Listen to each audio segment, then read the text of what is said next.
പ്രിയപ്പെട്ട നല്ല വീട് പ്രേക്ഷകരെ, യേശുക്രിസ്തുവിന്റെ മധുരമുള്ള നാമത്തിൽ നിങ്ങൾക്ക് ഞങ്ങളുടെ സ്നേഹാശംസകൾ. ഈ നല്ല വീട് എന്ന പരിപാടിയിലൂടെ വീണ്ടും നിങ്ങളെ കാണുന്നതിൽ ഞങ്ങൾക്ക് വളരെയധികം സന്തോഷമുണ്ട്. ഇന്നേ ദിവസം പ്രഥമ സ്ഥാനം യേശുവിന് എന്ന തലക്കെട്ടിലുള്ള പരിപാടിയാണ് നാം കാണാൻ പോകുന്നത്.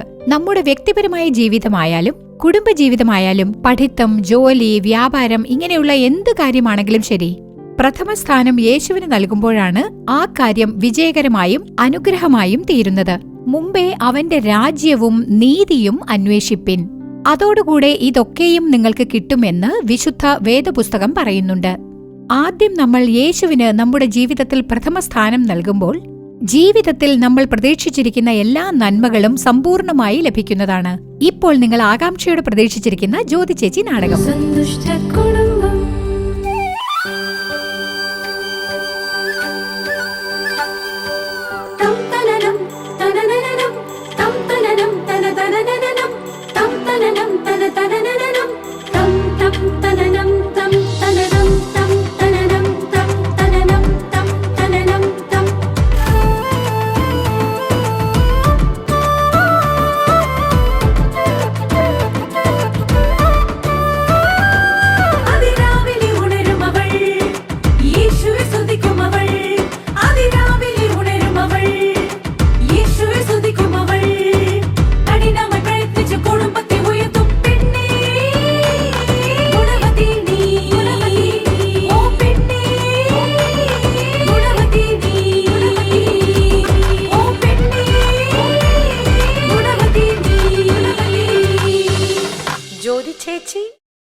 ഈയിടെയായിട്ട് നിങ്ങൾ രണ്ടുപേരും ശരിയല്ല.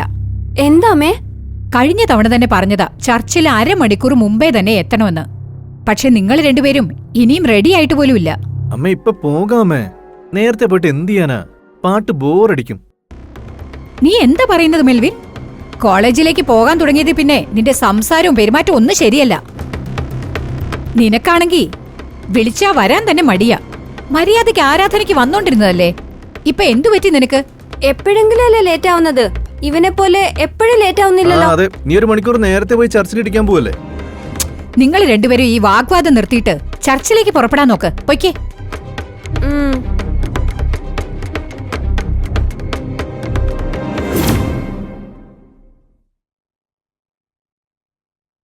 അമ്മേ, അമ്മ അങ്ങോട്ട് നടന്നു, ഞാൻ എത്തിയേക്കാം. അവനെവിടെ? അവൻ ഇതുവരെ കുളിച്ചു പോലും കഴിഞ്ഞില്ല.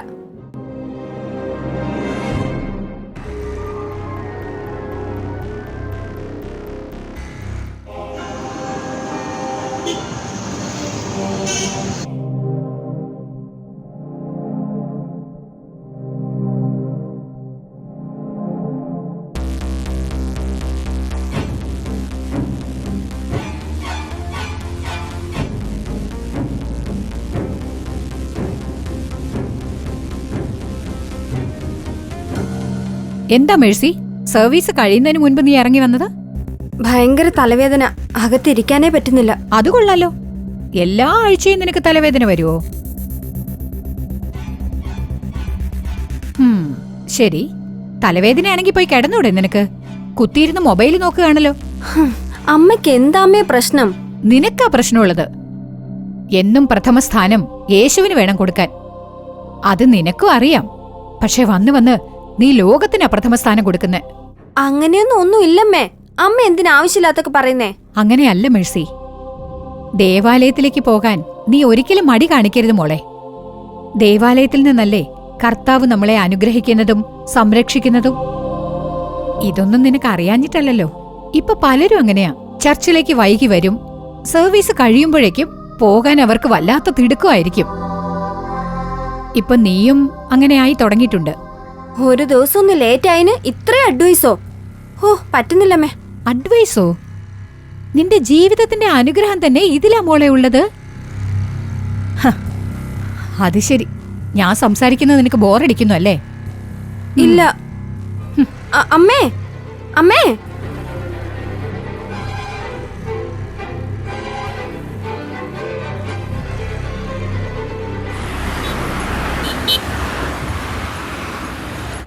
യേശുക്രിസ്തുവിന്റെ നാമത്തിൽ പ്രാർത്ഥിക്കുന്നു, ഞങ്ങളുടെ ജീവനുള്ള നല്ല പിതാവേ. ആമേ. ശരി, രണ്ടുപേരും വേഗം കിടന്നുറങ്ങിക്കോ.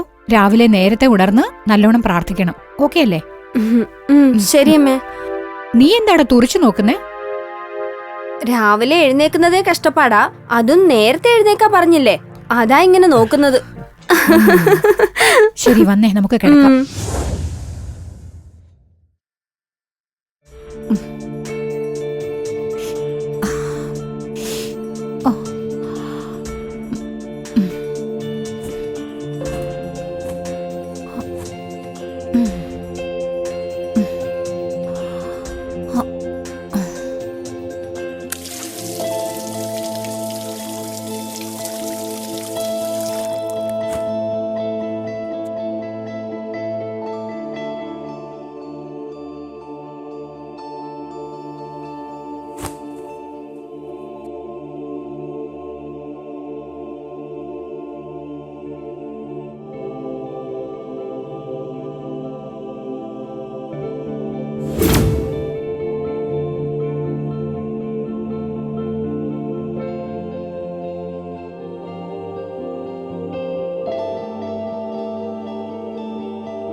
അമ്മേ, ഞങ്ങൾ കോളേജിലേക്ക് പോവാണേ. ഞാൻ നിങ്ങളോട് രാവിലെ എഴുന്നേറ്റ് പ്രാർത്ഥിക്കണമെന്ന് പറഞ്ഞതല്ലേ, എന്താ ചെയ്യാത്തെ? സോറി അമ്മേ, മറന്നുപോയതാ. ഞാൻ ചെയ്തിരുന്നമ്മേ. നോണ പറയരുത്. നിങ്ങളെ രണ്ടുപേരെയും കുറിച്ച് ഓർത്താ എനിക്ക് പേടിയാകുക. പേടിക്കുന്നത് പോലെ ഞങ്ങൾ ഒന്നും ചെയ്തില്ലല്ലോ അമ്മേ. നാളെ തീർച്ചയായിട്ടും പ്രേ ചെയ്യാം, അങ്ങനെയല്ലേടാ? അതെ അമ്മേ. അതെ അതെ, ഈ കാര്യത്തിൽ മാത്രം രണ്ടുപേർക്കും ഒത്തൊരുമയാ. ദിവസവും ഇത് തന്നെയല്ലേ പറഞ്ഞോണ്ടിരിക്കുന്നേ? അമ്മേ, എനിക്ക് കോളേജിൽ പോവാൻ സമയമായി, ഞാൻ ഇറങ്ങുവാ. ഇന്നെന്റെ സെമസ്റ്ററിന്റെ റിസൾട്ട് വരും, അമ്മ ഇന്ന് പ്രാർത്ഥിക്കണേ. ഞാൻ പ്രാർത്ഥിച്ചിട്ട് എന്താ പ്രയോജനം? നീയല്ലേ പ്രാർത്ഥിക്കേണ്ടത്. അമ്മേ, ഞാൻ വൈകിട്ട് ഒന്ന് സംസാരിക്കാം. വാ.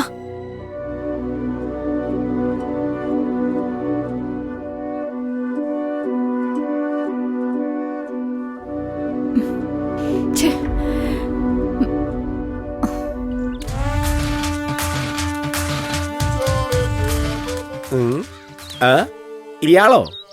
എന്റെ അമ്മോ,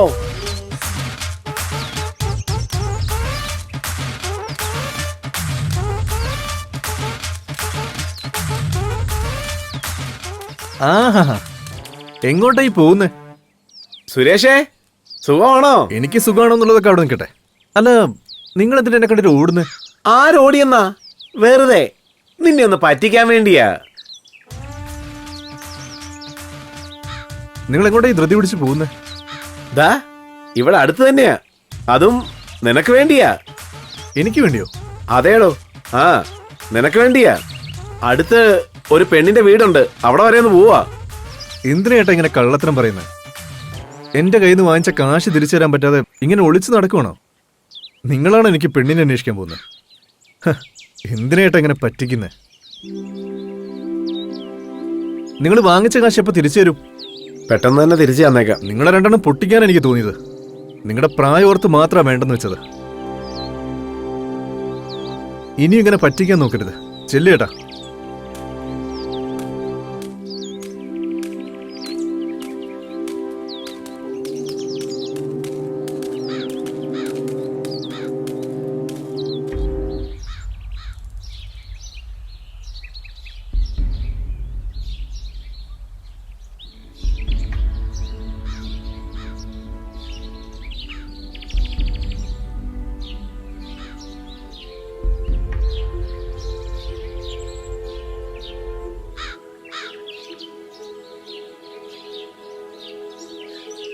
എന്താ രണ്ടുപേരുടെ മുഖവും ഇങ്ങനെ വാടിയിരിക്കുന്നത്?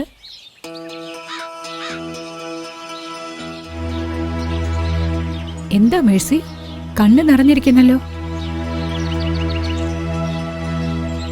എന്താ മോളെ, സെമസ്റ്ററിന്റെ റിസൾട്ട് വന്നതിന്റെയാണോ? നിന്റെ കാര്യമോ മെൽവിൻ? എല്ലാവരുടെയും മുമ്പിൽ വെച്ച് എന്നെ ചീത്ത പറഞ്ഞമ്മേ. ചീത്ത പറയാതെ വേറെ എന്ത് ചെയ്യുമെന്നാ? നിങ്ങൾ രണ്ടുപേരും എന്നാണോ പ്രഥമ സ്ഥാനം യേശുവിന് നൽകുന്നത് ഉപേക്ഷിച്ചത്, അന്നു മുതലേ അനുഗ്രഹം നഷ്ടപ്പെടുത്താൻ തുടങ്ങിക്കഴിഞ്ഞു. രാവിലെ എഴുന്നേറ്റ് പ്രാർത്ഥിക്കുന്നില്ല, വേദപുസ്തകം വായിക്കുന്നില്ല, ചർച്ചിലേക്ക് ഒരിക്കലും സമയത്തിന് പോകുന്നില്ല. ഇങ്ങനെയൊക്കെ ആയ എങ്ങനെയാ മോളെ? മുൻപേ നിങ്ങൾ ദൈവരാജ്യവും അവന്റെ നീതിയും അന്വേഷിപ്പിൻ, അതോടുകൂടെ ഇതൊക്കെയും നിങ്ങൾക്ക് കിട്ടും എന്ന് കർത്താവിന്റെ വചനം പറയുന്നുണ്ട്. മോളുടെ പഠിത്തമായാലും ഫ്യൂച്ചർ ആയാലും എന്തു തന്നെ ആയാലും പ്രഥമ സ്ഥാനം യേശുവിനല്ലേ കൊടുക്കേണ്ടത്? ഈ സെമസ്റ്റർ റിസൾട്ട് പോലും കർത്താവായിട്ട് കൊണ്ടുവന്ന് തന്നതാ. എന്തുകൊണ്ടാണെന്നറിയോ? നിങ്ങൾക്കിപ്പോ നല്ല റിസൾട്ട് തന്നെ വന്നെന്നിരിക്കട്ടെ, നിങ്ങൾ രണ്ടുപേരും എന്ത് ചെയ്തിട്ടുണ്ടാവും? കർത്താവിനെ കുറിച്ച് പിന്നെ ചിന്തിക്കുകയില്ല. അതുകൊണ്ടാ കർത്താവ് ഇങ്ങനെ ഒരു കാര്യം ചെയ്തത്. ആദ്യം നിങ്ങളുടെ തെറ്റു മനസ്സിലാക്കി യേശുവിന് പ്രഥമ സ്ഥാനം നൽകുമെന്ന് തീരുമാനമെടുക്ക്. വീണ്ടും കർത്താവ് നിങ്ങൾക്ക് തീർച്ചയായും ഉയർച്ച നൽകും.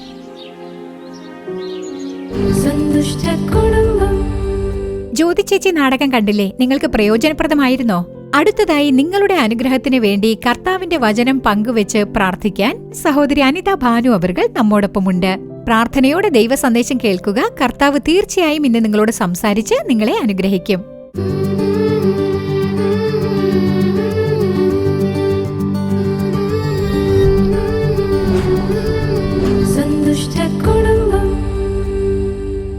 ക്രിസ്തുവിൽ പ്രിയമുള്ളവരെ, നമ്മുടെ കർത്താവായ യേശുവിന്റെ നാമത്തിൽ നിങ്ങൾക്ക് ഞങ്ങളുടെ സ്നേഹാശംസകൾ. ഇന്നേ ദിവസം ഈ നല്ല വീട് എന്ന പരിപാടിയിലൂടെ നിങ്ങളെ കാണുന്നതിൽ ഞങ്ങൾക്ക് വളരെ സന്തോഷമുണ്ട്. നിങ്ങളെ സ്നേഹത്തോടുകൂടി ഈ പരിപാടിയിലേക്ക് സ്വാഗതം ചെയ്യുന്നു. പ്രിയമുള്ളവരെ, ഇന്നേ ദിവസം കർത്താവ് നമ്മളോട് സംസാരിക്കാൻ ആഗ്രഹിക്കുന്നത് എന്താണെന്ന് വെച്ചാൽ, പ്രഥമ സ്ഥാനം യേശുവിന്. ഇന്നത്തെ കാലഘട്ടം എടുക്കുകയാണെങ്കിൽ ഓരോ മനുഷ്യന്റെയും ജീവിതം ശ്രദ്ധിച്ചു നോക്കിയാൽ ഓരോരുത്തരും ഓരോ കാര്യത്തിന് മുൻഗണന നൽകും. ചിലർ ബന്ധങ്ങൾക്കായിരിക്കും മുൻഗണന നൽകുക. എന്റെ ഫ്രണ്ടാണ്, എനിക്കെല്ലാം എന്റെ ഫ്രണ്ടാണ്. ചിലർക്ക് അവരുടെ അമ്മയാണ്, ചിലർക്ക് ഭാര്യയാണ്. ഇങ്ങനെ ബന്ധങ്ങൾക്ക് മുൻഗണന നൽകും. ചിലരാണെങ്കിൽ അവർക്ക് തെറ്റായ എന്തെങ്കിലും കോണ്ടാക്ട് കാണും, എപ്പോൾ നോക്കിയാലും അവരെക്കുറിച്ച് തന്നെ പറഞ്ഞുകൊണ്ടിരിക്കും. ബന്ധങ്ങൾക്ക് മുൻഗണന.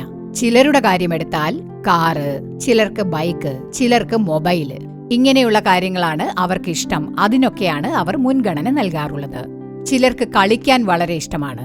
ക്രിക്കറ്റ്, ഫുട്ബോൾ, ഹോക്കി ഇതുപോലെയുള്ള കളികളൊക്കെ ആയിരിക്കും ഇഷ്ടം. ഓരോരുത്തരും അവർക്കിഷ്ടമുള്ള കാര്യങ്ങൾക്കാണ് മുൻഗണന കൊടുക്കുക. മറ്റു ചിലർക്ക് ഡ്രസ്സാണ്. അവർക്ക് ആ ഡ്രസ്സ്, ഇഷ്ടപ്പെട്ട ഡ്രസ്സൊക്കെ ഇട്ട് അതിനായിരിക്കും അവർ മുൻഗണന നൽകുന്നത്. ചിലർക്ക് ഭക്ഷണം. ഇങ്ങനെ ഓരോ കാര്യത്തെക്കുറിച്ചും പറഞ്ഞുകൊണ്ടേ പോകാം. ഓരോരുത്തരും ഓരോ കാര്യത്തിനായിരിക്കും മുൻഗണന നൽകുന്നത്. പക്ഷേ ഇവിടെ പ്രഥമ സ്ഥാനം യേശുവിന്. അങ്ങനെയാണ് പറഞ്ഞിട്ടുള്ളത്.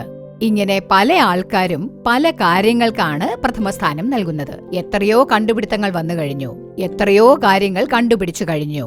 എങ്കിലും എന്തുകൊണ്ടാണ് പ്രഥമ സ്ഥാനം യേശുവിന് എന്ന് ചോദിച്ചാൽ അത് നമ്മൾ ഇനിയും കണ്ടുപിടിച്ചിട്ടില്ല. അതുകൊണ്ടാണ് നമ്മൾ അത് കൊടുക്കാത്തത്.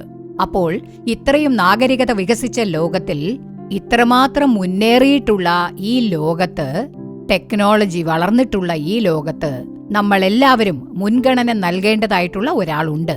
ആ മുൻഗണന നമ്മൾ നൽകാത്തതുകൊണ്ടാണ് നമ്മുടെ ജീവിതത്തിൽ ഇത്രയും പ്രശ്നങ്ങളും ഇത്രയും പോരാട്ടങ്ങളും പ്രതിസന്ധികളും എല്ലാം നടന്നുകൊണ്ടിരിക്കുന്നത്.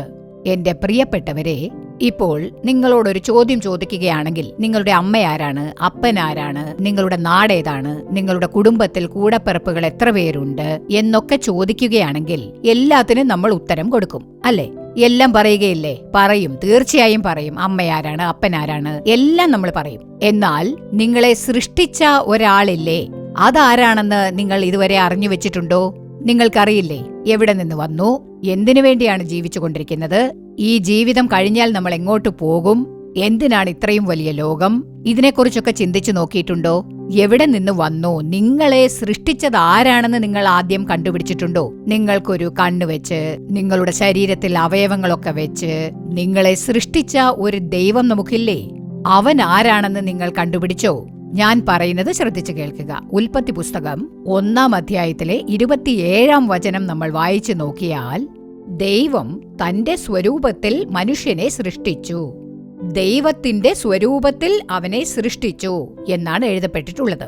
അപ്പോൾ ദൈവം മനുഷ്യനെ തന്റെ സ്വരൂപത്തിൽ സൃഷ്ടിച്ചു എന്ന് പറയുന്നു. അപ്പോൾ ഇത് നമ്മൾ മനസ്സിലാക്കിയാലല്ലേ അവന് മുൻഗണന നൽകാൻ പറ്റൂ. അപ്പോൾ നമ്മൾ എങ്ങനെയാണ് സൃഷ്ടിക്കപ്പെട്ടത് എന്ന് ചോദിച്ചാൽ, ദൈവം എങ്ങനെയാണോ ഉള്ളത്, യഹോവ എങ്ങനെയാണോ ഉള്ളത്, അതേപോലെ തന്നെ മനുഷ്യനെ സൃഷ്ടിച്ചു എന്ന്.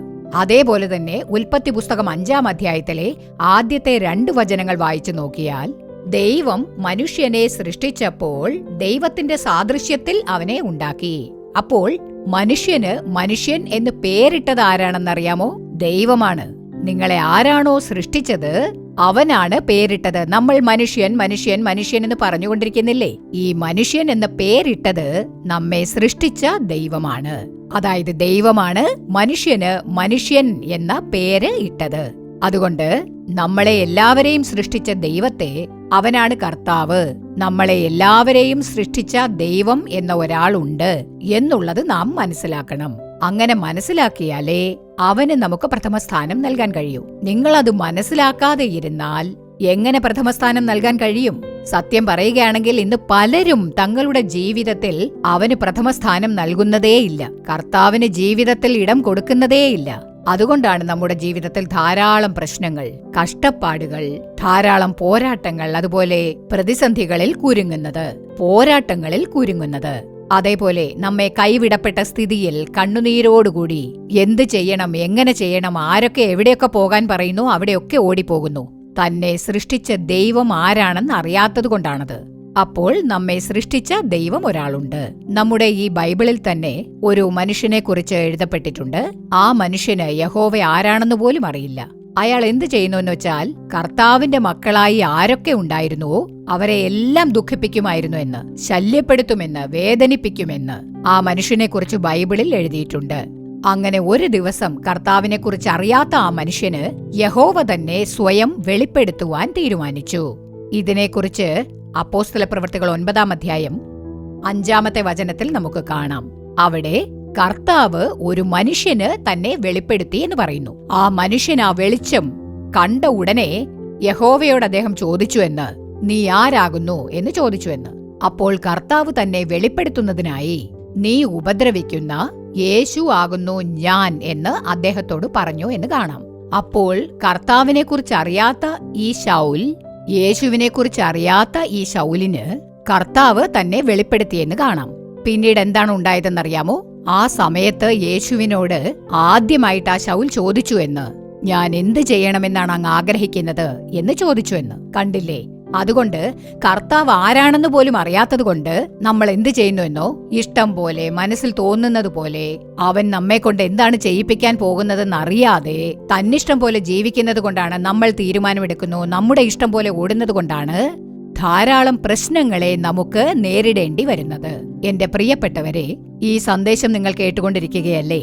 അന്ന് ആ മനുഷ്യനെ സമീപിച്ച കർത്താവ് ഇന്ന് നിങ്ങളെ സമീപിച്ചുകൊണ്ടിരിക്കുകയാണ്, നിങ്ങളോട് സംസാരിച്ചു കൊണ്ടിരിക്കുകയാണ്. നിന്നെ സൃഷ്ടിച്ചത് ഞാനാണ് മകനെ, നിന്നെ സൃഷ്ടിച്ചത് ഞാനാണ് മകളെ എന്ന് യഹോവ നിങ്ങളോട് പറയുകയാണ്. ഇന്ന് ഈ വാക്കുകൾ കേട്ടുകൊണ്ടിരിക്കുന്ന ദൈവമക്കളെ, നിങ്ങൾക്ക് ഒരുപക്ഷെ കർത്താവിനെ കുറിച്ച് അറിയാമായിരിക്കാം, അറിയില്ലായിരിക്കാം. നിങ്ങൾ അവനെ സ്നേഹിക്കുന്നുണ്ടാകാം, ഇല്ലായിരിക്കാം. നിങ്ങൾ അവനെ സ്വീകരിച്ചിട്ടുണ്ടാവാം, അല്ലെങ്കിൽ ഇല്ലായിരിക്കാം. എന്നാൽ നിങ്ങളെ സൃഷ്ടിച്ച ഒരു യഹോവയുണ്ട്. അവനാണ് യേശു. അവന്റെ പേരാണ് യേശു. അവനാണ് ഈ ആകാശത്തെയും ഭൂമിയെയും സൃഷ്ടിച്ചവൻ. അവനാണ് ഈ ലോകത്തെ സൃഷ്ടിച്ച ദൈവം.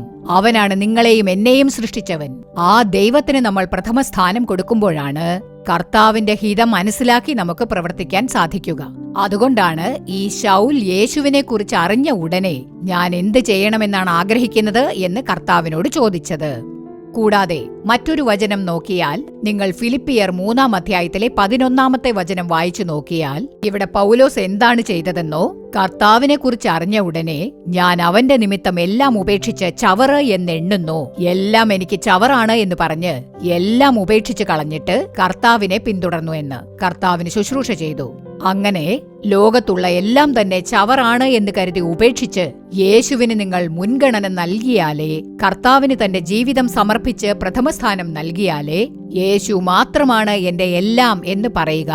അങ്ങനെയാണ് ആ മനുഷ്യൻ കർത്താവിന് സ്വയം സമർപ്പിച്ചുകൊണ്ട് ജീവിച്ചുകൊണ്ടിരുന്നത്. പ്രിയമുള്ളവരെ, ഇന്ന് നിങ്ങളുടെ ജീവിതത്തെക്കുറിച്ച് നിങ്ങൾ ചിന്തിച്ചു നോക്കുക. ആർക്കാണ് നിങ്ങൾ പ്രഥമസ്ഥാനം കൊടുക്കുന്നത്? ഇതുവരെ എങ്ങനെയാണ് ജീവിച്ചുകൊണ്ടിരുന്നത്? എന്താണ് ചെയ്തുകൊണ്ടിരിക്കുന്നത്? കർത്താവ് നമ്മെ സൃഷ്ടിച്ചതിന് ഒരു ലക്ഷ്യമുണ്ട്. എന്താണെന്നറിയാമോ? 5 ദിവസം സൃഷ്ടിച്ച എല്ലാം തന്നെ മനുഷ്യനു വേണ്ടി കർത്താവ് സൃഷ്ടിച്ചതാണ്. എന്നാൽ 6-ാമത്തെ ദിവസം സൃഷ്ടിച്ച അവന്റെ പ്രതിരൂപത്തിൽ സൃഷ്ടിക്കപ്പെട്ട മനുഷ്യൻ അവനു വേണ്ടി സൃഷ്ടിക്കപ്പെട്ടവനാണ്. യെശയ്യാവ് 43-ാം അധ്യായം 21-ാമത്തെ വചനം വായിച്ചു നോക്കുവിൻ.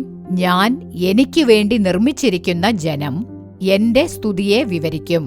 ഈ ഭൂമിയിൽ നമ്മൾ ജീവിച്ചിരിക്കുന്നത് എന്തിനു വേണ്ടിയാണെന്നറിയാമോ? എന്തിനു വേണ്ടിയാണ്? എല്ലാം ഈ ലോകത്ത് ജീവിക്കാൻ വേണ്ടി ജോലി ചെയ്യുന്നു, സമ്പാദിക്കുന്നു, എല്ലാം നല്ലത് തന്നെ. എന്നാൽ ഈ ലോകത്ത് നിന്ന് നമ്മൾ പോകുമ്പോൾ ഈ ലോകത്തുള്ളത് എന്തെങ്കിലും നമുക്ക് എടുത്തുകൊണ്ട് പോകാൻ പറ്റുമോ? യാതൊന്നും കൊണ്ടുപോകാൻ പറ്റില്ല. കർത്താവ് നമ്മളെ സൃഷ്ടിച്ചതിന്റെ ഉദ്ദേശം എന്താണെന്നറിയാമോ? നമ്മൾ അവനെ സ്തുതിക്കാൻ വേണ്ടിയാണ്, അവന് സ്തോത്രം അർപ്പിക്കാനാണ്. അവൻ തന്നെ, അവനു വേണ്ടി, അവനാൽ സൃഷ്ടിക്കപ്പെട്ട സൃഷ്ടികളാണ് നമ്മളെല്ലാം. അപ്പോൾ ആർക്കു വേണ്ടിയാണ് കർത്താവ് സൃഷ്ടിച്ചത്? എല്ലാം തന്നെ അവൻ മനുഷ്യനു വേണ്ടി സൃഷ്ടിച്ചു. മനുഷ്യനെ കർത്താവിന് വേണ്ടി സൃഷ്ടിച്ചു. ഒരു ചോദ്യമുണ്ട്, കർത്താവിന് വേണ്ടി ജീവിക്കുന്നുണ്ടോ? കർത്താവിന് നമ്മുടെ ജീവിതത്തിൽ മുൻഗണന കൊടുക്കുന്നുണ്ടോ? യേശുവിനെ കുറിച്ച് നിങ്ങൾക്ക് അറിയാമോ? ചിന്തിച്ചു നോക്കുവിൻ. ഇന്ന് എന്താണ് നിങ്ങളുടെ ജീവിതം ഇങ്ങനെ? എന്താണ് എന്റെ ജീവിതത്തിൽ പ്രശ്നം? നിങ്ങളുടെ ജീവിതത്തിൽ യേശു ഇല്ല. നിങ്ങളുടെ ജീവിതത്തിൽ യേശുവിന് മുൻഗണന കൊടുത്തിട്ടില്ല. അതുകൊണ്ടാണ് ഇത്രയും പ്രശ്നങ്ങൾ, അതുകൊണ്ടാണ് ഈ കഷ്ടപ്പാടുകൾ. ഇന്ന് യഹോവ പറയുകയാണ്, യേശുവിന് എനിക്ക് നിന്റെ ജീവിതത്തിൽ പ്രഥമസ്ഥാനം നൽകുക, എനിക്ക് നിന്റെ ജീവിതത്തിൽ പ്രഥമസ്ഥാനം നൽകൂ മകളെ എന്ന് കർത്താവ് പറയുകയാണ്. ഒന്നാമതായി, കർത്താവിന് നിങ്ങളുടെ ജീവിതത്തിൽ ഇടം കൊടുത്താൽ കർത്താവ് നിങ്ങളുടെ ജീവിതത്തിലേക്ക് വരും. നിങ്ങളുടെ ജീവിതത്തിലുള്ള എല്ലാ പാപകാര്യങ്ങളെയും, അശുദ്ധമായ കാര്യങ്ങളെയും, നിങ്ങളുടെ ജീവിതത്തിലുള്ള എല്ലാ ദോഷഫലങ്ങളെയും അവൻ അകറ്റുന്നതാണ്. ഇന്ന് നിങ്ങളുടെ ജീവിതത്തിൽ ഈ വാക്കുകൾ കേട്ടുകൊണ്ടിരിക്കുന്ന ദൈവമക്കളെ, നിങ്ങൾ ആര് തന്നെയായാലും, യേശുവിനെ ഇഷ്ടപ്പെട്ടാലും ഇഷ്ടപ്പെട്ടില്ലെങ്കിലും അവൻ നിങ്ങളെ സ്നേഹിക്കുന്നുണ്ട്. അവനാണ് നിങ്ങളെ സൃഷ്ടിച്ചത്. ഇന്ന് ആ യേശു നിങ്ങളോട് സംസാരിച്ചു കൊണ്ടിരിക്കുകയാണ്. ഇന്ന് ആ യേശുവിന് നിങ്ങളുടെ ജീവിതത്തിൽ സ്ഥാനം കൊടുക്കുമ്പോൾ ജീവിതം അപ്പാടെ മാറും. നിങ്ങളുടെ ജീവിതം അഭിവൃദ്ധിപ്പെടും. നിങ്ങൾ അവന്റെ മക്കളായി തീരുന്നതാണ്. അതുകൊണ്ടാണ് കർത്താവിന്റെ വചനം പറയുന്നത്, മത്തായി 6-ാം അധ്യായം 33-ൽ, നിങ്ങൾ മുമ്പാകെ ദൈവരാജ്യവും അവന്റെ നീതിയും അന്വേഷിപ്പിൻ, അതോടുകൂടെ എല്ലാം നിങ്ങൾക്ക് കിട്ടും. നിങ്ങൾ അന്വേഷിച്ചു പോകേണ്ടതില്ല. അനുഗ്രഹം അന്വേഷിച്ചു പോകണം, അവിടെ നോക്കണം, ഇവിടെ നോക്കണം, അത് ചെയ്യണം, ഇത് ചെയ്യണം എന്നൊന്നുമില്ല. അങ്ങനെ ഒന്നും ചെയ്യണ്ട. നിങ്ങളെ സൃഷ്ടിച്ച ദൈവത്തിന് നിങ്ങളുടെ ആവശ്യങ്ങൾ എന്തൊക്കെയാണെന്നറിയാം. നിങ്ങളെ സൃഷ്ടിച്ച ദൈവത്തിന് നിങ്ങളുടെ ആവശ്യങ്ങളെല്ലാം അറിയാം. അപ്പോൾ നിങ്ങൾ അവന്റെ ഹിതം പോലെ പ്രവർത്തിച്ചാൽ മാത്രം മതി. കർത്താവ് നിങ്ങളെ വഴി നയിക്കുന്നതാണ്. ലൗകിക ജീവിതത്തിൽ യാതൊരു കുറവും വരുത്തുകയില്ല. കർത്താവ് പറഞ്ഞിട്ടില്ലേ, യഹോവയെ അന്വേഷിക്കുന്നവർക്കോ ഒരു നന്മയ്ക്കും കുറവില്ല എന്ന് സങ്കീർത്തനങ്ങൾ 34:10 പറഞ്ഞിട്ടുണ്ട്. അതുകൊണ്ട് നിങ്ങൾ യഹോവയെ അന്വേഷിച്ചാൽ അവൻ നിങ്ങളുടെ ജീവിതത്തിൽ ഒരു കുറവും വരുത്തുകയില്ല. അവനാണ് ഇത് നിങ്ങളോട് പറയുന്നത്. യേശുവിന് ഇന്നു മുതൽ നിങ്ങൾ പ്രഥമസ്ഥാനം നൽകാമോ? ഇന്ന് ഈ വാക്കുകൾ കേട്ടുകൊണ്ടിരിക്കുന്ന ദൈവമക്കളെ, യേശുവിന് നിങ്ങളുടെ ജീവിതത്തിൽ ഇടം കൊടുക്കുക, അവന് മുൻഗണന നൽകുക. ഇന്നെങ്കിലും നിങ്ങൾ ഈ വാക്കുകൾ കേട്ട് നിങ്ങളുടെ ജീവിതം പൂർണ്ണമായും പൂർണ്ണ ഹൃദയത്തോടെ ഒന്നാമതായി യേശുവിനിടം കൊടുക്കുക. അവനാണ് നിങ്ങളെ സൃഷ്ടിച്ചവൻ. അവന് നിങ്ങൾ പ്രഥമസ്ഥാനം നൽകിയാൽ നിങ്ങളുടെ ജീവിതത്തിൽ ഒരു കുറവും ഉണ്ടാകില്ല. നമുക്ക് കണ്ണുകളടച്ചിപ്പോൾ പ്രാർത്ഥിക്കാം. ഇന്നാണ് ഈ സന്ദേശം ഞാൻ മനസ്സിലാക്കിയത്. ഇന്ന് ഞാൻ യേശുവിന് പ്രഥമസ്ഥാനം നൽകാമെന്ന് ഏറ്റുപറയുന്നവർ മുട്ടുകുത്തി നിന്നുകൊണ്ട് കർത്താവിനെ വിളിച്ച് അപേക്ഷിക്കുക. അവനാണ്, യേശുവാണ് നിങ്ങളെ സൃഷ്ടിച്ചവൻ. അവനാണ് നിങ്ങൾക്ക് വേണ്ടി രക്തം ചൊരിഞ്ഞ് വീണ്ടെടുത്തവൻ. അവനാണ് പറയുന്നത്, നിനക്ക് സ്വർഗരാജ്യത്തേക്ക് വരണമെങ്കിൽ ഞാനാണ് അതിനുള്ള വഴി, ഞാനാണ് സത്യം, ഞാനാണ് ജീവൻ എന്നവൻ പറയുന്നു. ഞാനില്ലാതെ ഒരാൾക്കും സ്വർഗലോകത്തേക്ക് വരാൻ പറ്റില്ല എന്ന് കർത്താവ് പറയുകയാണ്. അവൻ നിങ്ങളെ അത്രമാത്രം സ്നേഹിക്കുന്നു. അവൻ എന്നോടും നിങ്ങളോടും ഒരുപാട് സ്നേഹമുണ്ട്. ആ യേശുവിനെക്കുറിച്ച് അറിയാതെ ജീവിക്കുന്നത് എത്ര സഹതാപാർഹമായ ഒരു ജീവിതമാണ്. അതുകൊണ്ട് ഇന്ന് ഈ വാക്കുകൾ കേൾക്കുന്ന നിങ്ങൾ കർത്താവിന്റെ പാദങ്ങളിൽ സ്വയം സമർപ്പിച്ച് ജീവിക്കുകയാണെങ്കിൽ യേശു നിങ്ങളുടെ ജീവിതത്തിലേക്ക് വരും. അതെത്ര മനോഹരമായ ജീവിതമാണ്. യേശുവിനോടൊത്തു ജീവിക്കുന്നത്, യേശുവിന് പ്രഥമ സ്ഥാനം നൽകി ജീവിക്കുന്നത് നമ്മുടെ ജീവിതത്തിലേക്ക് അഭിവൃദ്ധിയെ കൊണ്ടുവരും, അനുഗ്രഹങ്ങളെ കൊണ്ടുവരും. സ്നേഹമുള്ള പിതാവേ, ഈ വാക്കുകൾ കേട്ടുകൊണ്ടിരിക്കുന്ന മക്കളെ അങ്ങ് സമീപിച്ചുകൊണ്ടിരിക്കുകയാണ്. ഇവരുടെ ജീവിതങ്ങളിലേക്ക് അങ്ങ് പ്രവേശിക്കുന്നതിനായി ആരൊക്കെയാണോ പ്രാർത്ഥിച്ച് സ്വയം സമർപ്പിക്കുന്നത് അവരോരോരുത്തരുടെ ജീവിതത്തിലേക്കും അങ്ങ് പ്രവേശിക്കണമേ. സഖായിയുടെ ജീവിതത്തിലേക്ക് അങ്ങ് പോയില്ലേ? അവരുടെ ജീവിതത്തിലേക്ക് പോയില്ലേ? മാറ്റമുണ്ടാക്കി കൊടുത്തില്ലേ? ഈ മക്കൾ ഓരോരുത്തരും അങ്ങയെ വിളിച്ച് അപേക്ഷിക്കുകയാണ്. അങ്ങയെക്കുറിച്ച് അറിയാൻ ആഗ്രഹിക്കുകയാണ്. അവരുടെ ജീവിതത്തിൽ അങ്ങയ്ക്ക് പ്രഥമസ്ഥാനം നൽകാനായി അങ്ങയെ വിളിക്കുകയാണ്. ആരൊക്കെ അങ്ങയെ വിളിക്കുന്നുവോ അവരുടെ ജീവിതത്തിൽ നല്ല ഒരു മാറ്റം ഉണ്ടാക്കണമേ. അവരങ്ങയെ മനസ്സിലാക്കണമേ. അവരുടെ ജീവിതത്തിൽ അങ്ങേക്ക് മുൻഗണന നൽകണമേ. കർത്താവ് അങ്ങനെ ചെയ്യുന്ന സ്നേഹത്തിനായി സ്തോത്രം. ഞങ്ങളുടെ പ്രാർത്ഥന കേട്ടതിനായി അങ്ങേക്ക് സ്തോത്രം. പിതാവിന്റെ നാമം മഹത്വപ്പെടുന്നതിനായി അങ്ങേക്ക് കോടാനുകോടി സ്തോത്രം. അങ്ങയുടെ നാമം എന്നും മഹത്വപ്പെടട്ടെ. യേശുവിന്റെ നാമത്തിൽ പ്രാർത്ഥിക്കുന്നു ജീവനുള്ള നല്ല പിതാവേ. ആമേൻ, ആമേൻ. പ്രിയമുള്ളവരെ, ഇന്നത്തെ പരിപാടി നിങ്ങൾക്ക് അനുഗ്രഹപ്രദമായിരുന്നിരിക്കും എന്ന് ഞങ്ങൾ വിശ്വസിക്കുന്നു. നിങ്ങൾക്ക് ലഭിച്ച നന്മകളെക്കുറിച്ചും അനുഗ്രഹങ്ങളെക്കുറിച്ചും ഞങ്ങളെ അറിയിക്കാൻ മറക്കരുത്.